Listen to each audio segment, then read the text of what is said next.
नमस्कार दर्शकों, स्वागत है आप सभी का हमारे इस बुलेटिन में। आपके साथ मैं हूं कपिल शर्मा। ये नजर डालते हैं आज की गतिविधियों पर। इंदौर में 17 सितंबर से लेकर 2 अक्टूबर तक चलाए जा रहे स्वच्छता ही सेवा अभियान के अंतर्गत प्रतिदिन विभिन्न जागरूकता कार्यक्रमों का आयोजन किया जा रहा है। इसी क्रम में शहर में प्लास्टिक को प्रतीकात्मक रूप से दानव घोषित करते हुए इसकी एक अंतिम यात्रा का आयोजन किया गया। यह यात्रा शहर के प्रमुख व्यावसायिक क्षेत्रों से होकर गुजरी, जिसमें सिंगल यूज प्लास्टिक के उपयोग के खिलाफ जनसमूह को जागरूक किया गया। इस अनोखी यात्रा का उद्देश्य प्लास्टिक प्रदूषण के खतरे को रेखांकित करना था। प्लास्टिक को पर्यावरण का दुश्मन बताते हुए इसके अत्यधिक उपयोग और इससे होने वाले नुकसान को दर्शाया गया। यात्रा के दौरान लोगों को सिंगल यूज प्लास्टिक से दूर रहने और पुनः उपयोगी विकल्पों की ओर प्रेरित किया गया। माननीय मोदी जी के जन्म दिवस से 17 तारीख से सेवा दिवस के रूप में प्रारंभ होके और 2 अक्टूबर गांधी जी की जयंती तक ये पखवाड़ा जो चलने वाला है, उसके अंतर्गत हमने सारे एनजीओ, जो हमारे 5 एनजीओ हैं, उनके साथ 5 ग्रुप हमने हमारे एमआईसी मेंबरों के बनाए और उसमें अलग अलग सारे एनजीओ हैं, उन्होंने इस प्रकार की प्लानिंग करी है कि सभी वार्डों में 85 वार्डों में यात्रा, मशाल यात्रा और स्वच्छता के साथ ये चली जाए। तो उसको लेके कल वार्ड क्रमांक 8 में एक यात्रा निकाली हमने, जो प्लास्टिक, सिंगल यूज़ प्लास्टिक होती है। तो जनता को जागरण करने के लिए जनता जागरूक हो कि जब भी सब्जी लेने जाएं, कोई किराने का सामान लेने जाएं, तो घर से थैली लेके जाएं। तो उस प्रकार से जनता को ये बताया कि अब ये मतलब प्लास्टिक की अंतिम यात्रा है और वो इसका अंत कर देना चाहिए हमको। वहाँ पे एक हमने नुक्कड़ नाटक भी किया जनता के सामने, एक नाटक की प्लास्टिक का एक जो दानव है, उस दानव को हम कैसे ख़त्म कर सकते हैं, क्योंकि प्लास्टिक एक ऐसी चीज़ है कि वो नष्ट नहीं होती, भले उसको गाड़ दो, जला दो। तो ये इस प्रकार का दानव है। तो जनता में जागरण करने के लिए कि हम सिंगल यूज़ प्लास्टिक का कम से कम उपयोग बंद करें, क्योंकि आने वाली संतति, अब जैसे अभी हमारे महापौर जी ने डिस्पोजल भी बंद करने का बोला है, जो चाय वाले सामान्यतः उपयोग करते हैं, पर उसमें भी प्लास्टिक होता है। अब एकदम गर्म चाय अगर उसमें डालते तो उसमें प्लास्टिक घुलता है, वो शरीर में जाता है। तो एक रिपोर्ट तो ऐसी भी है कि ब्लड में भी प्लास्टिक पाया जाने लगा। तो प्लास्टिक इतना ख़तरनाक है, इसलिए हमने कल, हमारा एक एनजीओ है, म्यूज़ एनजीओ है, उसने कल ये यात्रा आयोजित करी थी। ये एक नवाचार है और जनता अगर जागरूक हो, बहुत सारे लोग, कल ये देखने में आया कि बहुत सारे लोग प्लास्टिक की थैली लेके आ रहे हैं अपने घर से, मतलब थैली लेके आए। तो उनको रोका, उनको बोला कपड़े की थैली लेके आओ, तो बहुत सारे लोग कपड़े की थैली लेके भी आ रहे हैं। ये तो उनको हमने उनका सम्मान भी किया। उज्जैन में नईपेट स्थित प्राचीन गजलक्ष्मी मंदिर में श्राद्ध पक्ष की अष्टमी तिथि मनाए जाने की परंपरा है, जिसमें मंगलवार सुबह 2100 लीटर दूध से मां गजलक्ष्मी का अभिषेक किया गया। श्राद्ध पक्ष की अष्टमी को हाथी अष्टमी पर्व के रूप में भी मनाया जाता है। इस अवसर पर घरों में महिलाएं महालक्ष्मी का पूजन कर मंदिरों में भी दूध चढ़ाने पहुंचती हैं। मंदिर के पुजारी अवधेश शर्मा ने बताया कि सुबह 9 बजे से लेकर 11 बजे तक मंत्रोच्चार के साथ देवी लक्ष्मी का 2100 लीटर दूध से अभिषेक किया गया। मां लक्ष्मी की प्रतिमा पर दूध की सहस्त्र धारा चढ़ती रही। श्रद्धालु अपने हाथों में मां लक्ष्मी का दूध से अभिषेक करने मंदिर पहुंचे थे। दोपहर में श्रृंगार किया गया और 12 बजे महाआरती की गई। शाम को मंदिर में 5 बजे से लेकर रात 9 बजे तक भजन किए जाएंगे। रात में खीर प्रसादी का वितरण भी होगा। घरों में लक्ष्मी माता का स्थायी वास होता है। मान्यता है कि हाथी अष्टमी पर मां लक्ष्मी का पूजन करने से रूठी हुई मां लक्ष्मी प्रसन्न होती है। वहीं दिवंगत पूर्वज भी परिवार को आशीर्वाद प्रदान करते हैं। यह 16 दिन का व्रत होता है। राधा अष्टमी से प्रारंभ होकर हाथी अष्टमी पर पूर्ण होता है। इस दिन मां लक्ष्मी का दूध से अभिषेक किया जाता है। आज यहाँ माता का अभिषेक चल रहा है। करीबन 2100 लीटर दूध से माता का अभिषेक हो रहा है और यह परंपरा बहुत काफ़ी सालों पुरानी चल रही है। हर साल यहाँ यह परंपरा चलती है और दिन भर आज यहाँ पर उत्सव बना रहेगा। माता का शाम को भजन संध्या वगैरह चलेगी, जो भी प्रसाद वितरण वगैरह होगा सब माँ के आशीर्वाद से। आज यहाँ पर 2100 लीटर दूध से माता का अभिषेक चल रहा है। आज जैसे श्राद्ध पक्ष की महाअष्टमी मनाई जा रही है, महाकाल की प्राचीन नगरी अवंतिका नगरी में माता गजलक्ष्मी का भव्य दरबार है। यहाँ पर हाथी अष्टमी की पूजा बड़े धूमधाम से मनाई जा रही है और अभी माता गजलक्ष्मी देवी का दूध से अभिषेक चल रहा है, जो कि 12 बजे तक चलेगा। इसके बाद माता का श्रृंगार करके महाआरती की जाएगी। सर्वपितृ अमावस्या एक विशेष दिन है जिसे हिंदू धर्म में पितरों के लिए तर्पण करने का समय माना जाता है। यह दिन खासकर अपने पूर्वजों को याद करने और उन्हें सम्मान देने का अवसर होता है। पंचांग के हिसाब से अश्विन माह की कृष्ण पक्ष की अमावस्या तिथि को सर्वपितृ अमावस्या मनाई जाती है। इस दिन लोग अपने पूर्वजों के लिए तर्पण करते हैं। यह श्राद्ध का मुख्य दिन होता है। देवपितृ कार्याभ्याम न प्रमदितव्यम। धर्मशास्त्रों की मान्यता है कि देवताओं और पितरों के कार्य में कभी भी प्रमाद और आलस्य नहीं करना चाहिए। इस वर्ष सर्वपितृ अमावस्या पर सूर्य और चंद्र का ग्रहण योग भी बन रहा है। 2 अक्टूबर को सर्वार्थ सिद्धि योग है। वहीं जो है बुधवार को रात्रि 12:19 तक अमावस्या तिथि रहेगी। सर्वपितृ अमावस्या के नाम से जानी जाने वाली यह तिथि ज्ञात अज्ञात पितरों के तर्पण और श्राद्ध का एकमात्र दिवस है। आश्विन कृष्ण अमावस्या को सर्वपितृ अमावस्या के नाम से भी जाना जाता है। इस वर्ष सर्वपितृ अमावस्या को कन्या राशि का चंद्रमा है, वहीं कन्या राशि का सूर्य भी है और सूर्य चंद्र का ग्रहण योग होने से कंकणाकृति सूर्य ग्रहण भी इस दिन रात्रि को रहेगा। हालांकि इस ग्रहण का भारत में कोई प्रभाव नहीं रहेगा, न सूतक होगा, न मंदिरों के पट बंद होंगे। यह ग्रहण भारतीय समयानुसार रात्रि को इसका स्पर्श 9:13 पर होगा।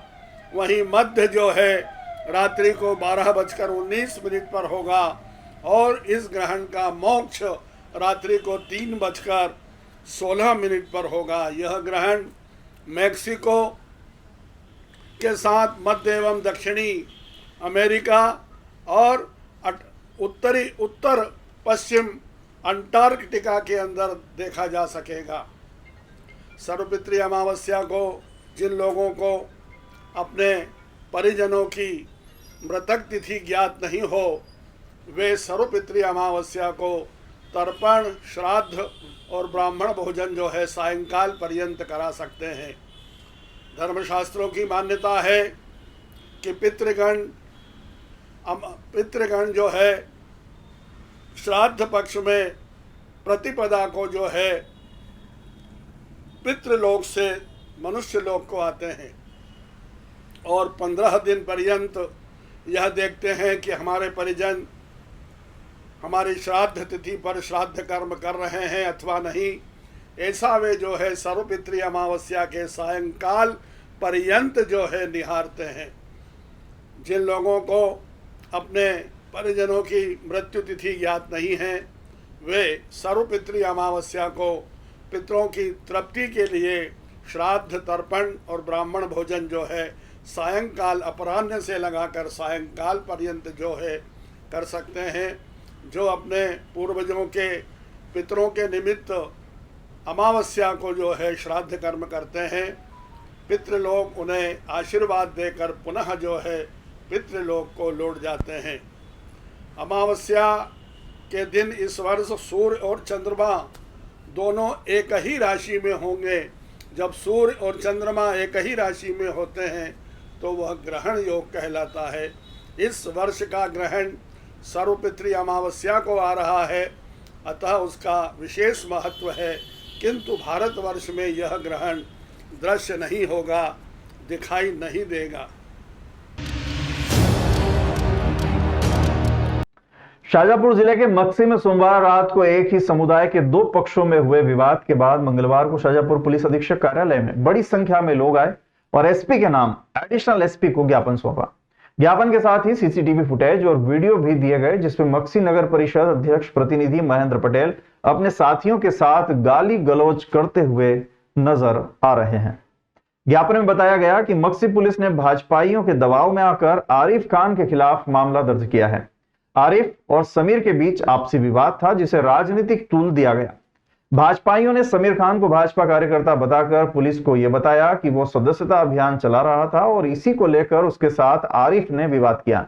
दोनों के बीच पहले से आपसी विवाद चल रहा था और उसे सामाजिक स्तर पर समाजजनों द्वारा सुलझाया जा रहा था। इसी बीच भाजपा नेता एवं मक्सी नगर परिषद अध्यक्ष प्रतिनिधि महेंद्र पटेल अपने साथियों के साथ आरिफ के घर आए और उसकी पत्नी के साथ गाली गलौज करते हुए आरिफ के बारे में पूछा। आरिफ के घर पर फायरिंग भी की और घर जलाने की धमकी दी। मोहल्ले में भीड़ बढ़ने लगी तो यहां से ये लोग भाग निकले। मक्सी पुलिस ने एक पक्षी कार्रवाई करते हुए आरिफ खान के खिलाफ मामला दर्ज कर लिया है। दूसरे पक्ष के लोगों ने घर पर आकर धमकी दी और फायर भी किया। उसके बाद भी पुलिस कोई कार्रवाई नहीं कर रही है। इस मामले में एडिशनल एसपी टीएस बघेल ने बताया कि मक्सी में कल रात दो पक्षों के बीच विवाद हुआ था। पुलिस ने एक पक्ष के खिलाफ मामला दर्ज किया था और दूसरे पक्ष ने ज्ञापन देकर कार्रवाई की मांग की है। में कल विवाद हुआ था, इसकी एफआईआर कल दर्ज की थी। आज कुछ दूसरा पक्ष है जो आवेदन लेके आए हैं, आवेदन दिए, आवेदन जांच करेंगे और आवश्यक जो भी परिस्थितियाँ हैं उसकी कार्रवाई करेंगे। सर कुछ फायर की बात की जा रही है, फायर हुए थे बंदूक में? घटना के बारे में ज़्यादा जानकारी नहीं है और जो प्रथम दृष्टया रिपोर्ट लिखी है उसमें फायर जैसे कोई मैटर नहीं आया है। आज और जो बताया है तो आप जाँच करेंगे क्या है। सर के नहीं 15 दिन से समीर नाम का व्यक्ति है, उस अनीस को रात दिन गाली बकरिया था, बहुत परेशान कर रखा था उसको। तो रात को अनीस भाई मेरे घर भी आए थे, बैठे हमने बातचीत करी। वहाँ समीर आया, समीर उनको लेके गया पुराने थाने के अंदर, वहाँ पुराना थाना है अस्पताल में, वहाँ लेके गया। वहाँ से सीधा वो बस बातचीत इन दो ही ने करी ने वो सीधा थाने पे, अनीस भाई भी पहला से ही मौजूद थे, थाने पे चले गए थे। उनको मालूम थी रिपोर्ट डालेगा, ये विषय में बातचीत हुई था। और हमेशा परेशान करते हैं ये लोग। सोमवार शाम हुई तेज बारिश से मोहननगर स्थित थोक सब्जी मंडी में जल भराव की स्थिति निर्मित हो गई और इस वजह से लाखों रुपए के लहसुन प्याज गीले होने से खराब हो गए। सोमवार शाम हालत यह थी कि पूरी सब्जी मंडी तालाब में तब्दील हो गई थी। मंडी में हर जगह बारिश का पानी भरा हुआ था तथा घुटने घुटने तक पानी मंडी में जमा हो गया था। जल भराव की वजह से मंडी में व्यापारियों का रखा हुआ लहसुन प्याज खराब हो गया तथा लाखों रुपए का नुकसान हुआ है। बताया जाता है कि हर बार बारिश के दौरान सब्जी मंडी में जल भराव की स्थिति निर्मित होती है। बारिश के पानी की निकासी नहीं होने के कारण यह हालात बनते हैं और नाले नालियों का गंदा पानी पूरी मंडी में जमा हो जाता है।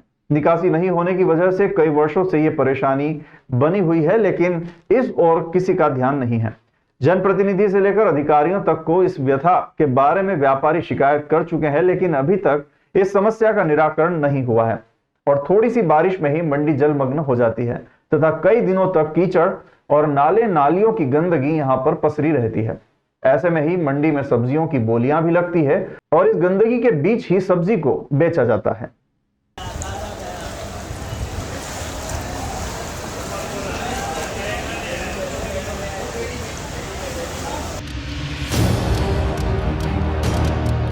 इंदौर शहर में नगर निगम और जिला प्रशासन ने उन इमारतों के खिलाफ सख्त कार्रवाई शुरू कर दी है जहां बेसमेंट का उपयोग नियमों के विपरीत व्यावसायिक गतिविधियों के लिए हो रहा है। हाल ही के दिनों में प्रशासन ने कई ऐसी इमारतों को सील किया है जिनके बेसमेंट में पार्किंग के बजाय अन्य व्यापारिक कामकाज चलाए जा रहे थे। निगम आयुक्त शिवम वर्मा ने इस मुद्दे पर उच्च अधिकारियों के साथ बैठक कर स्थिति की समीक्षा की और सभी दोषपूर्ण इमारतों के खिलाफ सख्त कदम उठाने के निर्देश दिए। प्रशासन की इस कार्रवाई का मुख्य उद्देश्य शहर में बढ़ती पार्किंग की समस्या को हल करना और यातायात व्यवस्था को सुचारू बनाना है। इससे पहले प्रशासन द्वारा जिन इमारतों को सील किया गया था, अब उन्हें शपथ पत्र के आधार पर खोला जा रहा है। शपथ पत्र में यह स्पष्ट किया जा रहा है कि भविष्य में बेसमेंट का उपयोग केवल पार्किंग के लिए ही किया जाएगा ताकि नियमों का उल्लंघन न हो। यह अभियान शहर में नियमों के कड़ाई से पालन और गैर कानूनी गतिविधियों पर अंकुश लगाने की दिशा में एक बड़ा कदम है। हमारी जेडोस की मीटिंग थी और सारे अपर एक्ट्स उसमें शामिल हुए थे और ये जो कि हमारी रूटीन बैठक होती है, हर हफ्ते होती है मंडे को। इसमें मुख्य विषय अपने एक तो जो हमारे बेसमेंट में जो अवैध संचालन होता है बेसमेंट्स का, जहाँ पे कमर्शियल एक्टिविटीज़ होती है, उसकी सीलिंग के बारे में बात की गई। हमारा उद्देश्य यही है कि हम उनका पार्किंग के लिए या जो भी उनका पर्पस के लिए बेसमेंट बनाया गया उसका उपयोग उसमें हो और उसका कोई दूसरा प्रयोग ना हो और ट्रैफिक व्यवस्था हमारी बेहतर रहे, इसके लिए हम लोग करते हैं। तो अभी कुछ बिल्डिंग्स इनको सील भी कर रहे हैं, हम लोग सील करके उनको खोलते भी हैं और एक समय सीमा तय करते हैं कि भाई आपको उस पर पार्किंग की व्यवस्था करनी है, रैंप हो तो रैंप बनाएं और वाहनों के खड़े होने के लिए व्यवस्था करें, और अगर नहीं करेंगे तो समय सीमा के बाद उसका पुनर्निरीक्षण करके उसको दोबारा सील भी करेंगे। तो ऐसे ही सबका भी देखा गया, कुछ जोन्स में कार्रवाई नहीं हुई है तो उनके जो बिल्डिंग ऑफिसर्स उनको बताया गया कि आप इसमें भी समय पे कार्रवाई करें ताकि हमारे शहर की पार्किंग की सुविधाएं हों और हमारा यातायात भी उससे सुगम हो। सर क्या कारण रहा कि जो बाकी के जो जोन है वहाँ पर कार्रवाई नहीं हुई है? कारण उन्होंने बताया कि उन्होंने चिन्हांकन कर रखा है बट अभी कार्रवाई नहीं हुई है, तो उनको कहा है कि आप उसमें कुछ सबको ताकीद दी गई कि आप अपना समय सीमा में इस हफ्ते में कार्रवाई करें, सील करें, और हमारा उद्देश्य फिर वही है कि हम पार्किंग के लिए उपयोग कराएं, तो इसीलिए अच्छी कार्रवाई करें। शाहजहांपुर के हाट मैदान में एक ट्रक बेकाबू होकर दुकानों और वाहनों में जा घुसा, जिसके कारण 4-5 दुकानों के बाहर रखा सामान, एक लोडिंग वाहन और 1 दर्जन से अधिक 2 पहिया वाहनों को नुकसान पहुंचा है। ट्रक की चपेट में आने से एक कुत्ते की भी मौत हो गई है। इसके अलावा बिजली के खंभे को भी नुकसान पहुंचा और पूरे इलाके की बिजली गुल हो गई। घटना के बाद ट्रक चालक फरार हो गया। गनीमत रही कि कोई जनहानि नहीं हुई। ट्रक को देखकर वहां के व्यापारी और वहां खड़े लोग अपनी जान बचाते नजर आए। घटना की जानकारी लगते ही मौके पर यातायात और पुलिस विभाग की टीम पहुंची। आक्रोशित लोगों और व्यापारियों ने पुलिस को खरी खोटी सुनाई और पूछा नो एंट्री में ट्रक कैसे आया। यातायात विभाग की लापरवाही से आज बड़ा हादसा होते होते बचा है। ट्रक बेकाबू होने से लोगों को लाखों रुपए का नुकसान भी हुआ है और ट्रक में बिना बिल्टी का माल भरा हुआ था। जिन लोगों का और व्यापारियों का नुकसान हुआ है वो भरपाई की मांग कर रहे हैं। यह ट्रक पचौर गोल्डन ट्रांसपोर्ट का है और हाट मैदान में माल खाली करने आया था। इसी दौरान बेकाबू हो गया और यह हादसा हुआ। मौके पर ट्रांसपोर्ट संचालक भी पहुंच गया। स्थानीय लोगों ने बताया पहले भी यहां कई बार हादसे हो चुके हैं, लेकिन इसके बाद भी भारी वाहनों का शहर में प्रवेश हो रहा है। यातायात विभाग इस ओर बिल्कुल भी ध्यान नहीं दे रहा है। आज यदि बड़ा हादसा हो जाता तो इसके लिए कौन जिम्मेदार होता? वजन लोड कराओ, इसकी कैपेसिटी क्या है? इसको जुर्माना नहीं, इसका बिना बिल का माल है, सारा बिना बिल का माल है। क्या हुआ था?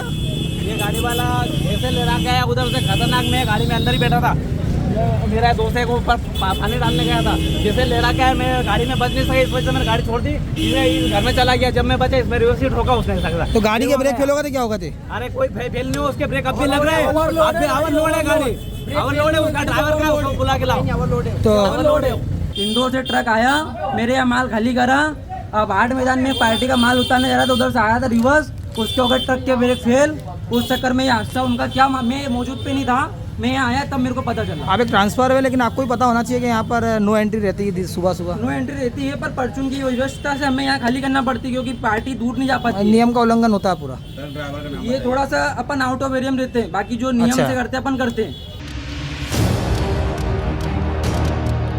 राष्ट्रीय पोषण आहार कार्यक्रम के अंतर्गत महिला एवं बाल विकास द्वारा रुई की आंगनबाड़ी केंद्र पर समस्त कार्यकर्ता और हितग्राही, जनप्रतिनिधि, सरपंच नंदलाल मालवीय, जनपद सदस्य बद्रीलाल शर्मा, जिला जनपद सदस्य अमर सिंह आंजना, सुपरवाइजर मंजुला राठौर, आंगनबाड़ी कार्यकर्ता पूजा पांचाल व सहायिका माया वाघेला, सेक्टर की समस्त आंगनबाड़ी कार्यकर्ता की उपस्थिति में कार्यक्रम आयोजित किया गया।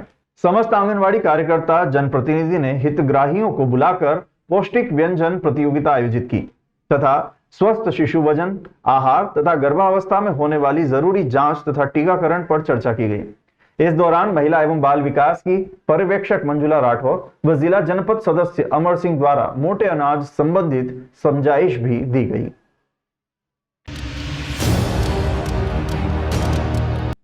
सोमवार शाम हुई तेज बारिश में कई जगह जलभराव की स्थिति निर्मित हुई। वहीं इंदौर गेट क्षेत्र का नजारा कुछ अलग ही था। यहाँ की सड़कें पानी में डूबी हुई थी और घुटने घुटने तक पानी सड़क पर जमा हो गया था तथा स्थिति यह थी कि यहाँ की दुकानों में भी पानी घुसने लगा था। दुकानदारों का कहना है कि नालियां पुरानी हैं तथा बारिश के पहले इन नालियों की सफाई नहीं की गई। इस वजह से बारिश में अक्सर नालियां चौक हो जाती है और बारिश का पानी सड़क पर जमा हो जाता है, जबकि ये महाकाल जाने का प्रमुख मार्ग है और बाहर के श्रद्धालु महाकाल दर्शन के लिए यहीं से गुजरते हैं। इंदौर गेट, दौलतगंज, तोपखाना होते हुए महाकाल मंदिर श्रद्धालु पहुंचते हैं। ऐसे में श्रद्धालुओं को यहां जल भराव होने की वजह से बड़ी परेशानी का सामना करना पड़ा। नाले नालियों का गंदा पानी सड़क पर बह रहा था और कई देर तक इंदौर गेट पर बारिश का घुटने घुटने पानी भरा रहा और इस पानी में ही बाहर से श्रद्धालु निकलकर महाकाल मंदिर तक पहुंचे।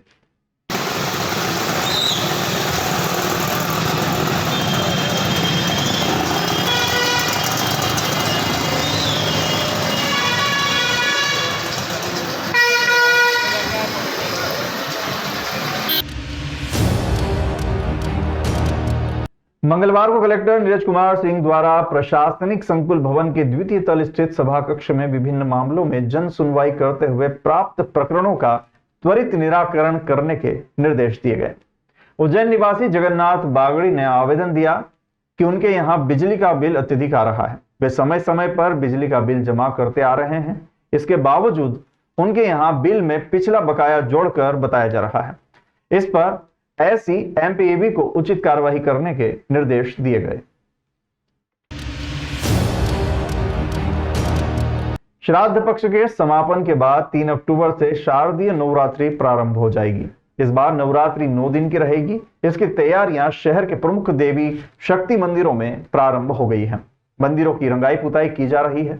उल्लेखनीय है कि इस बार श्राद्ध पक्ष का समापन 2 अक्टूबर को हो जाएगा। इसके अगले दिन 3 अक्टूबर से शक्ति आराधना का पर्व महानवरात्रि आरंभ हो जाएगा। इस दौरान पूरे नवरात्रि पर्व में हरसिद्धि, चामुंडा माता, गढ़कालिका, भूगी माता, सावन भादो बिजासन माता, नवदुर्गा मंदिर, बागेश्वरी देवी मंदिर सहित अन्य देवी मंदिरों में 3 अक्टूबर की सुबह शुभ मुहूर्त में घट स्थापना होगी और इसी के साथ शक्ति की उपासना करना लोग शुरू कर देंगे तथा कई माता मंदिरों पर भी शासकीय पूजा की जाएगी। इसको लेकर माता मंदिरों की रंगाई पुताई का क्रम शुरू हो गया है। चामुंडा माता मंदिर समेत अन्य सभी मंदिरों में तैयारियां शुरू हो गई है। वहीं कार्तिक चौक दानी गेट मार्ग पर गणगौर दरवाजे पर गणगौर माता के मंदिर में भी रंगाई पुताई का कार्य मंदिर के परिसर से लेकर शिखर तक की साफ सफाई और रंगाई पुताई साथ ही सजावट के काम शुरू हो गए हैं।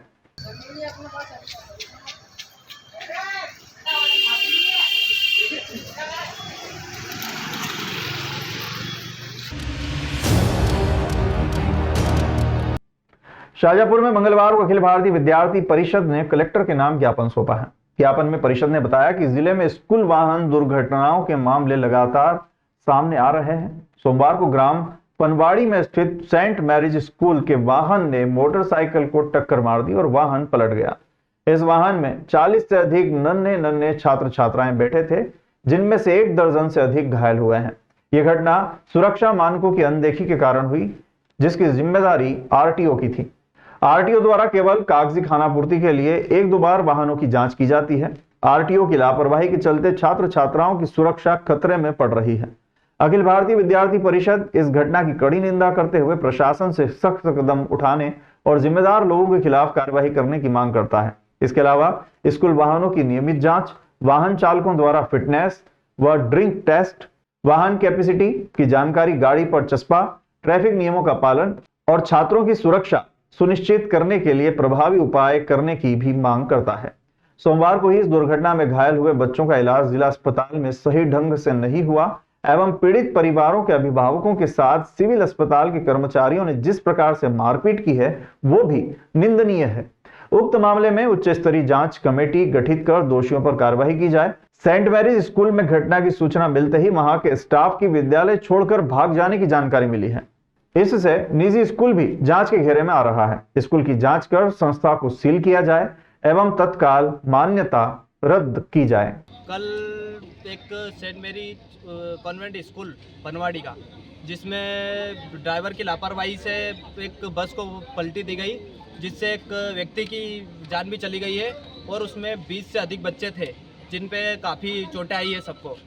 जिसके विरोध में आज अखिल भारतीय विद्यार्थी परिषद ने कलेक्टर के नाम पे ज्ञापन दिया है कि सुधार हो। पिछली बार भी एक ऐसी घटना हुई थी, एक ड्राइवर ने बस दीवार में ठोकी थी।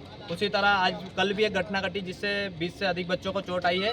उसके विरोध में अखिल भारतीय विद्यार्थी परिषद ने ज्ञापन। लेकिन इस घटना होने के बावजूद जिला चिकित्सालय में बच्चों को कोई औचक निरीक्षण नहीं दिया गया। सारे जो डॉक्टर्स थे वो लापरवाह थे, उनने कुछ रिस्पॉन्स नहीं दिया। इसी को लेकर वहाँ की चतुर्थ श्रेणी और पालकों द्वारा कुछ अनबन भी हुई थी और इसी के लेके हमने आज कलेक्टर को ज्ञापन दिया है कि आपका पूरा ध्यान अगर डिस्ट्रिक्ट उसमें हॉस्पिटल में तो ऐसी दिक्कतें क्यों आ रही है, पालकों को परेशान क्यों होना पड़ रहा है। नेपानगर क्षेत्र में सोमवार शाम एक हादसा टल गया। दरअसल स्वास्थ्य विभाग में अटैच बोलेरो वाहन बाकड़ी क्षेत्र के जामुन नाला में तेज बहाव में बह गया, जिसमें सवार 3 स्वास्थ्य कर्मचारी और एक शिक्षिका करीब 1 किलोमीटर तक वाहन में बैठे बैठे बह गए। गनीमत रही कि एक जगह वाहन रुकने पर उन्होंने वाहन से कूदकर अपनी जान बचा ली। इसके बाद में नेपानगर पुलिस और स्थानीय ग्रामीणों की मदद से वाहन को बाहर निकाला गया। दरअसल स्वास्थ्य विभाग की टीम एक अटैच वाहन से बाकड़ी सब सेंटर गई थी। वहां से वापस लौट रहे थे, तब क्षेत्र में जोरदार बारिश होने के कारण जामुन नाला स्थित छोटी पुलिया पर काफी पानी जमा हो गया। वाहन चालक ने वाहन पानी में उतार दिया, हालांकि वो पुलिया छोड़कर बह निकला। करीब 1 किलोमीटर तक वाहन बहता हुआ चला गया। अंदर बैठे कर्मचारियों ने मदद के लिए आवाज भी लगाई। आगे जाकर वाहन एक टीले से टिक गया, तब सभी ने वहां से वाहन में से कूदकर अपनी जान बचाई। वाहन में LWC के जिला सलाहकार संजय उइके, बाकड़ी की CHO रंजना पांडे, वाहन चालक सुनील और एक स्थानीय शिक्षिका सवार थे। इस दौरान वाहन करीब 1 किलोमीटर तक बहा और आगे जाकर एक टीले पर जाकर टिक गया। सूचना मिलने पर नेपानगर थाना प्रभारी ज्ञानू जायसवाल सहित पुलिस टीम मौके पर पहुंची। ग्रामीणों की मदद से रस्सा बांधकर वाहन को बाहर निकाला गया।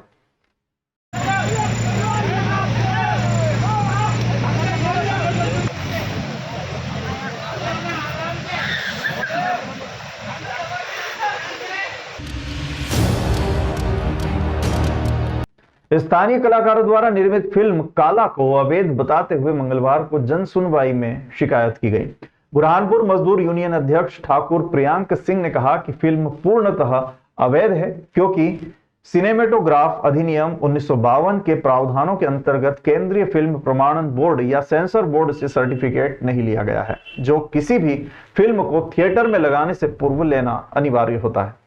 कोई भी व्यक्ति फिल्म बनाए और बिना किसी सरकारी अनुमति प्रमाण पत्र के टैक्स चोरी करते हुए थिएटर मालिक को फिल्म चलाने के लिए दे दे, ऐसी फिल्म को नहीं चलाया जा सकता। टॉकीज मालिक अपनी मर्जी से निर्णय नहीं ले सकते, ये शासकीय नियम के विरुद्ध है।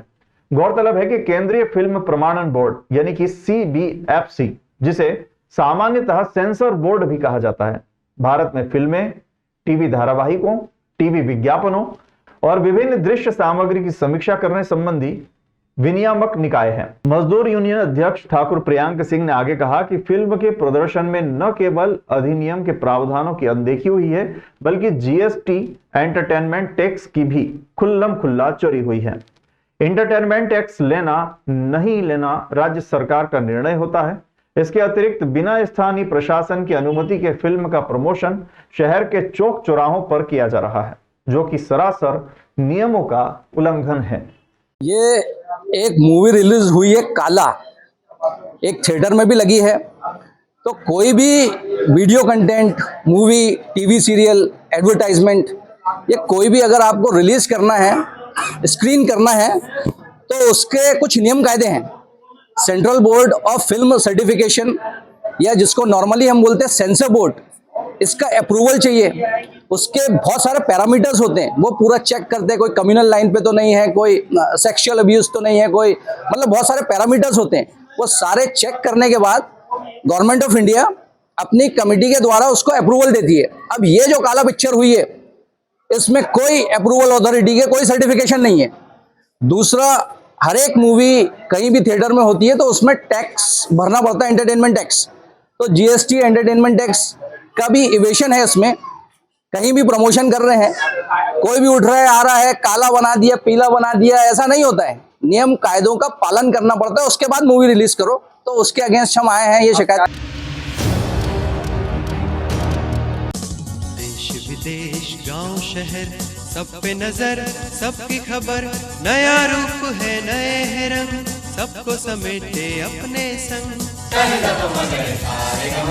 आपका अपना शहर का सपना दैनिक अवंतिका, दैनिक अवंतिका, दैनिक अवंतिका। सी फिल्मी बातें सब कुछ ही हम इसमें पाते। घर होटल ऑफिस या दफ्तर, क्लर्क प्यून या हो फिर अफसर, सबका चहेता सबका प्यारा दैनिक अवंतिका।